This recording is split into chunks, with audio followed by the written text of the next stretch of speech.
తెలంగాణ కాంగ్రెస్ కీలక నేత Tollywood star producer Bandla Ganesh కుమారుడు హిరేష్ పోలీసులను ఆశ్రయించారు. ఈడీ జప్తులో ఉన్నటువంటి ఇంటిని వాళ్ళని మోసం చేసి విక్రయించే ప్రయత్నం చేశారు అంటూ Heera group chairperson Nowhera Shaikh and ఆమె 10 మంది అనుచరులపై అయితే హైదరాబాద్లోని ఫిలిం నగర్ పోలీస్ స్టేషన్లో ఫిర్యాదు చేశారు. అంతేకాదు 3 కోట్ల వరకు తన వద్ద డబ్బు తీసుకుని ఇప్పుడు ఇల్లు ఖాళీ చేయాలని బెదిరింపులకు దిగుతున్నారంటూ ఫిర్యాదులో పేర్కొనడం జరిగింది. సంజయ్ జాయిన్ అవుతున్నారు ఇన్పుటేటర్. సంజయ్, ఏంటి ఈ కేస్? బండ్ల గణేష్ కుమారుడు దేనిపైన ఫిర్యాదు చేశారు? ఇష్యూ ఏంటి? సౌమ్య, బండ్ల గణేష్ ఆయన వార్తలు ఏదోసారి సంచలనానికి దారి తీస్తుందనడానికి మొన్న జరిగినటువంటి చెక్ బౌన్స్ కావచ్చు, అదేవిధంగా గతంలో జరిగినటువంటి రకరకాల ఇష్యూలకు సంబంధించినటువంటి బండ్ల గణేష్ ఎప్పుడు వార్తల్లోకి ఎక్కే సందర్భం అయితే మనం చాలా సందర్భాల్లో చూసాము.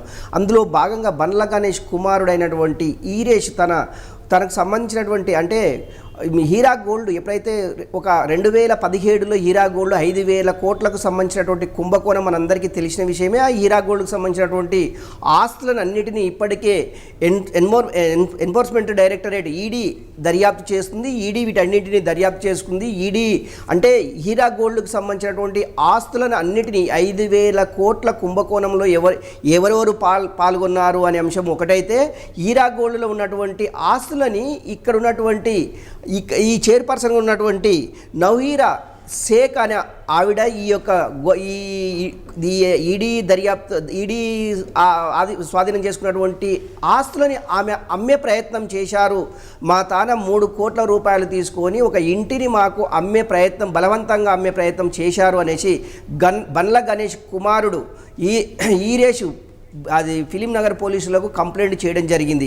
ఈ 3 కోట్లు తీసుకున్న తర్వాత ఇంటిని ఖాళీ చేయాలి, ఖాళీ చేయకపోతే దాడులు జరుగుతాయనేసి ఈరేష్ను ఈ రౌడీ గ్యాంగ్ వీళ్ళని బెదిరింపులకు పాల్పడ్డారు అనేసి ఆయన ఫిలిం నగర్లో ఉన్నటువంటి పోలీస్ స్టేషన్కి వచ్చేసి ఫిర్యాదు చేయడం జరిగింది. గతంలో ఈ 3 కోట్లకు సంబంధించినటువంటి అంశం తేలిన తర్వాత ఈ ఇంటిని ఖాళీ చేస్తామనేసి వాళ్ళకి అల్టిమేట్ కూడా జారీ చేయడం జరిగింది.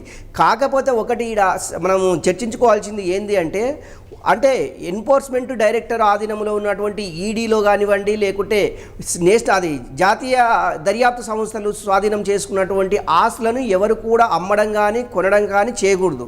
కాకపోతే నౌహీరా షేక్ ఈడ చాలా ఇప్పటి వరకు ఓన్లీ ఈరేష్కే కాదు చాలా మందికి ఇలాంటి ఆస్తులని ఆమె అమ్మి డబ్బు పోగు చేసుకున్నదనేసి ఒక చర్చ అయితే జరుగుతుంది. ఇప్పటికే ఈమె పైన ఫిలిం నగర్ పోలీస్ స్టేషన్లో ఇప్పటికీ 2-3 కేసులు ఈమె పైన బుక్ అయినట్లున్నాయి. అదేవిధంగా వివిధ పోలీస్ స్టేషన్లకు సంబంధించినటువంటి పోలీస్ స్టేషన్లో కూడా కేసులు బుక్ అయినట్టు సమాచారం ఉంది. ఒకటి నిజంగా ఈరేషు ఇలాంటి విషయం తెలిసే ఈ ఇల్లును కొనుగోలు చేశాడా, లేకపోతే నిజంగా బలవంతంగా వీళ్ళు కట్టబెట్టారా అనే అంశం అయితే పోలీసులు తెలుసవచ్చుంది.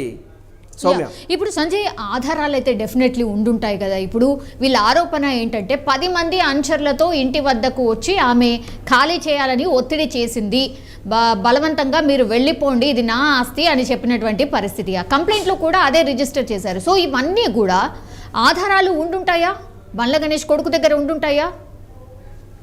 ఒకటి సౌమ్య, అంటే ఇక్కడ మనకు అందుతున్నటువంటి సమాచారం ఏంది అంటే, ఈ యొక్క నౌహీరా షేక్ అనే వ్యక్తి ఇప్పటికే ఆమె విచారణ ఖైదీ అంటే ఈమె పైన పలు కేసులు నమోదయ్యాయి, ఈమె జైలు జీతం గడిపింది.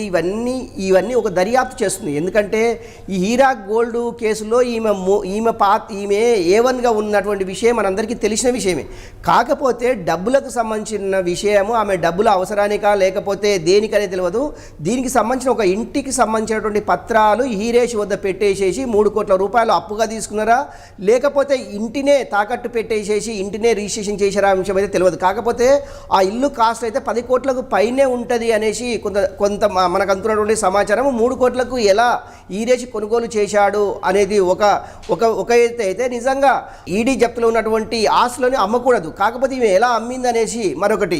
నిజంగా ఇలాంటి కేసులు ఒకవేళ ఇలాంటి ఆస్తులు అమ్మినట్లయితే మరొక కేసు ఈమె పైన కేసులు ఫైల్ అయ్యే అవకాశం ఉంది. ఇలాంటి ఆస్తులను అమ్మడం కానీ కొనడం కానీ, కొన్న వాళ్ళపైన కేసులు అయితే అమ్మిన వాళ్ళపైన కూడా కేసులు అవుతాయి.